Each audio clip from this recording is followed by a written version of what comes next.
Clinical trial ಹಗರಣದ ಬೃಹತ್ ಬಿರುಗಾಳಿ ಎದ್ದಿದೆ. ಪ್ರಖ್ಯಾತ ಆಸ್ಪತ್ರೆ ವಿರುದ್ಧ ತನಿಖೆಗೆ ಕೇಂದ್ರಕ್ಕೆ ಪತ್ರವನ್ನ ಬರೆಯಲಾಗಿದೆ. ಕ್ಲಿನಿಕಲ್ ಟ್ರಯಲ್ ಹಗರಣದ ಬೃಹತ್ ಬಿರುಗಾಳಿ ಎದ್ದಿರುವಂಥದ್ದು. ಪ್ರಖ್ಯಾತ ಆಸ್ಪತ್ರೆ ವಿರುದ್ಧ ತನಿಖೆಗೆ ಕೇಂದ್ರಕ್ಕೆ ಪತ್ರವನ್ನ ಬರೆಯಲಾಗಿದೆ. ಕೇಂದ್ರ ಸರ್ಕಾರಕ್ಕೆ ರಾಜ್ಯ ಆರೋಗ್ಯ ಇಲಾಖೆ ಪತ್ರ ಬರೆದಿದೆ. ಬೆಂಗಳೂರಿನ HCG ಕ್ಯಾನ್ಸರ್ ಆಸ್ಪತ್ರೆ ವಿರುದ್ಧ ಲೆಟರ್ ಬರೆಯಲಾಗಿದೆ. ಕ್ಲಿನಿಕಲ್ ಟ್ರಯಲ್ ಬಗ್ಗೆ ಧ್ವನಿ ಎತ್ತಿದ್ದಾರೆ ಕೃಷ್ಣ ಭಟ್. ಹಗರಣ ಆದ ಬಳಿಕ ಕೆಲಸಕ್ಕೆ ಕೃಷ್ಣ ಭಟ್ ರಾಜೀನಾಮೆಯನ್ನು ಕೂಡ ನೀಡಿದ್ದಾರೆ. ಅನೇಕ ವೈದ್ಯರು ಹಾಗೂ ಸಿಇಒಗಳು ಪಲಾಯನವನ್ನು ಕೂಡ ಮಾಡಿದ್ದಾರೆ. ಈ ಬಗ್ಗೆ ತನಿಖೆ ಮಾಡೋದಕ್ಕೆ ಆರೋಗ್ಯ ಇಲಾಖೆ ಮುಂದಾಗಿದೆ. ಕ್ಲಿನಿಕಲ್ ಟ್ರಯಲ್ ಬಗ್ಗೆ ತನಿಖೆಗೆ ಕೇಂದ್ರಕ್ಕೆ ಆರೋಗ್ಯ ಇಲಾಖೆ ರಾಜ್ಯ ಆರೋಗ್ಯ ಇಲಾಖೆ ಪತ್ರವನ್ನು ಕೂಡ ಬರೆದಿದೆ. ಕ್ಲಿನಿಕಲ್ ಟ್ರಯಲ್ ಹಗರಣದ ಬೃಹತ್ ಬಿರುಗಾಳಿ ಎದ್ದಿದೆ.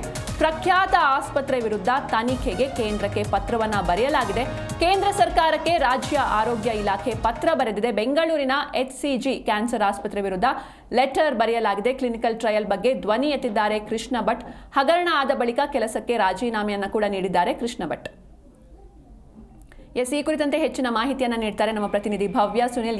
ಭವ್ಯ, ಈಗ ಕ್ಲಿನಿಕಲ್ ಟ್ರಯಲ್ ಹಗರಣದ ಒಂದು ಬಿರುಗಾಳಿ ಎದ್ದಿರುವಂಥದ್ದು ಜೊತೆಗೆ ಈ ಪ್ರಖ್ಯಾತ ಆಸ್ಪತ್ರೆ ಏನಿದೆ ಬೆಂಗಳೂರಿನ HCG ಕ್ಯಾನ್ಸರ್ ಆಸ್ಪತ್ರೆ ವಿರುದ್ಧ ಲೆಟರ್ ಕೂಡ ಬರೆಯಲಾಗಿದೆ. ಕೇಂದ್ರಕ್ಕೆ ಪತ್ರವನ್ನು ಬರೆದಿರುವಂಥದ್ದು. ಸೊ ಏನಿದು ಕ್ಲಿನಿಕಲ್ ಟ್ರಯಲ್ ಹಗರಣ? ಈ ಕುರಿತಾಗಿ ಹೆಚ್ಚಿನ ಡೀಟೇಲ್ಸ್ ನೀಡೋದಾದ್ರೆ.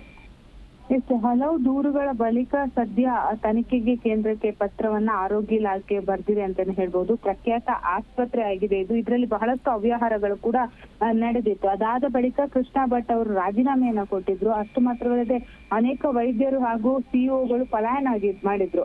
ಈ ಬಗ್ಗೆ ತನಿಖೆ ಮಾಡಲು ಸದ್ಯ ಆರೋಗ್ಯ ಇಲಾಖೆ ಮುಂದಾಗಿತ್ತು. ಕ್ಲಿನಿಕಲ್ ಟ್ರಯಲ್ ಬಗ್ಗೆ ತನಿಖೆಗೆ ಕೇಂದ್ರಕ್ಕೆ ಪತ್ರವನ್ನ ಕೂಡ ಬರೆದಿರುವಂತದ್ದು. ಅಂದ್ರೆ HCG ಕ್ಯಾನ್ಸರ್ ಆಸ್ಪತ್ರೆ ಏನಿದೆ ಅಲ್ಲಿ ಬರುವಂತಹ ರೋಗಿಗಳ ಬಳಿ ಹೆಚ್ಚು ಹಣ ಲೂಟುವಂತದ್ದಾಗಿರ್ಬೋದು. ಹಾಗೇನೆ ಕ್ಯಾನ್ಸರ್ ನ ರಿಕವರಿ ಮಾಡೋ ಬದಲು ಬಹಳಷ್ಟು ಒಂದು ಅವ್ಯವಹಾರನೇ ಮಾಡ್ತಾ ಇದ್ರು. ಸೊ ಇದ್ರ ಬಗ್ಗೆ ರೋಗಿಗಳು ಕೂಡ ಬಹಳಷ್ಟು ದೂರನ್ನ ಕೂಡ ಕೊಟ್ಟಿದ್ರು. ಸದ್ಯ ಇದಕ್ಕೆ ಒಂದು ದೂರಿಗೆ ಬಹಳಷ್ಟು ಉತ್ತಮ ಪ್ರತಿಕ್ರಿಯೆ ಅಂತಾನೆ ಹೇಳ್ಬೋದು. ಸದ್ಯ ತನಿಖೆಗೆ ಕೇಂದ್ರಕ್ಕೆ ಪತ್ರ ಬರೆಯಲಾಗಿದೆ. ಇದು ಯಾರ್ದೆಲ್ಲ ತಲೆದಂಡ ಆಗುತ್ತೆ ಅನ್ನೋದು ಕೂಡ ಇಲ್ಲಿ ಪ್ರಮುಖವಾಗಿರುವಂತದ್ದು. ಯಾಕಂದ್ರೆ ಆರೋಗ್ಯ ಇಲಾಖೆನೇ ಕೇಂದ್ರಕ್ಕೆ ಪತ್ರ ಬರೆದಿರುವಂತದ್ದು. ಈಗಾಗ್ಲೇ ಅಲ್ಲಿರುವಂತಹ ಕೃಷ್ಣ ಭಟ್ ಅವರು ರಾಜೀನಾಮೆ ಕೊಟ್ಟಿದ್ದಾರೆ. ಅಷ್ಟು ಮಾತ್ರ ಅಲ್ಲದೆ ಇದ್ರಲ್ಲಿ ಆಡಳಿತ ಮಂಡಳಿ ಹಾಗೇನೆ ಅಲ್ಲಿರುವಂತಹ ವೈದ್ಯರು ಕೂಡ ಭಾಗಿಯಾಗಿದ್ದಾರೆ ಅನ್ನೋ ಮಾಹಿತಿ ಇರುವಂತದ್ದು. ಸೊ ಇದು ಸರಿಯಾದ ರೀತಿ ತನಿಖೆ ಆದ್ರೆ ಇಲ್ಲಿರುವಂತಹ ಅವ್ಯವಹಾರ ಬಹಳಷ್ಟು ಬಯಲಾಗುವ ಸಾಧ್ಯತೆ ಇದೆ. ಸೀಸನ್ ಥ್ಯಾಂಕ್ ಯು ಭವ್ಯ ನಿಮ್ಮೆಲ್ಲ ಡೀಟೇಲ್ಸ್ಗಾಗಿ.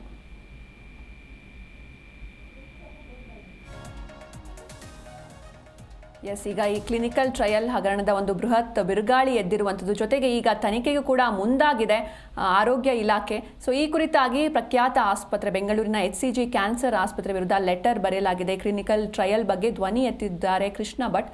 ಜೊತೆಗೆ ಈ ಹಗರಣ ಆದ ಮೇಲೆ ಕೆಲಸಕ್ಕೆ ಕೂಡ ಕೃಷ್ಣ ಭಟ್ ರಾಜೀನಾಮೆಯನ್ನು ನೀಡಿದ್ರು. ಇದರ ಜೊತೆಗೆ ಅನೇಕ ವೈದ್ಯರು ಹಾಗೂ ಸಿಇಒಗಳು ಕೂಡ ಪಲಾಯನವನ್ನು ಮಾಡಿದ್ದಾರೆ. ಈ ಬಗ್ಗೆ ತನಿಖೆ ಮಾಡೋದಕ್ಕೆ ಆರೋಗ್ಯ ಇಲಾಖೆ ಮುಂದಾಗಿದೆ.